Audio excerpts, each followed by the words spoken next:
இன்றைக்கி நம்ம புரோட்டீன் அதிகம் நிறைந்த கருப்பு சுண்டலை வச்சு ஒரு சூப்பரான மசாலா கிச்சடி தாங்க பண்ணியிருக்கிறோம். இது நீங்கள் ஒரு தடவை ட்ரை பண்ணி பார்த்தீங்கன்னா திரும்ப திரும்ப செய்வீங்க. அதோட டேஸ்ட்டு அந்தளவுக்கு சூப்பராக இருக்குங்க. இப்போ ஒரு கடாய் அடுப்பில் வச்சுக்கிட்டு 2 கப்புக்கு ரவை சேர்த்துக்கலாங்க. ரவையை சேர்த்துட்டு 2-3 நிமிஷம் நல்லா வறுத்துட்டு ஒரு பாத்திரத்துக்கு மாற்றி எடுத்துக்கலாம்.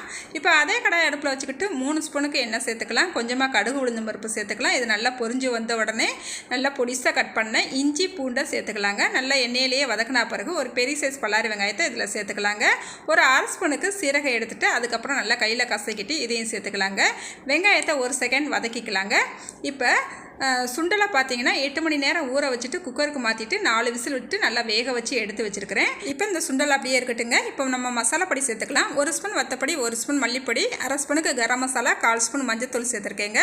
மசாலாவோட பச்சை வாசனை போகிற வரைக்கும் வதக்கிக்கிட்டு கொஞ்சமாக மல்லிச்செடியும் கருவேப்பிலையும் சேர்த்துக்கலாங்க. நல்லா ஒரு தடவை கலந்து விட்டுட்டு அதுக்கப்புறமா வேக வச்சுருக்கிற சுண்டலை சேர்த்துட்டு நம்ம ஒரு தடவை கலந்து விட்டுட்டு அதுக்கப்புறமா 2.25 கப்புக்கு நம்ம தண்ணி சேர்த்துக்கலாம். 2 கப்பு ரவை எடுத்தால் 2.25 கப்புக்கு தண்ணி சேர்த்துருக்குறோம்.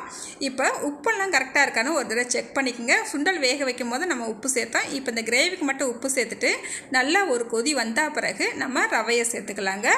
ரவையை சேர்த்துட்டு நல்லா 1 நிமிஷம் மட்டும் நல்லா கலந்து விடுங்க. அதுக்கப்புறமா ஒரு 5 நிமிஷத்துக்கு அப்படியே அடுப்பு ஆஃப் பண்ணிவிட்டு மூடி வச்சிடலாங்க.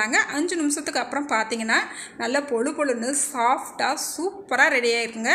நீங்கள் ஓப்பன் பண்ணி பார்த்த உடனேவும் இந்த கிச்சடியோட வாசம் பார்த்தீங்கன்னா அவ்வளோ சூப்பராக வருங்க. தேங்காய் சட்னியோடு இதை சாப்பிட்டு பாருங்கள், டேஸ்ட்டு சூப்பராக இருக்கும்.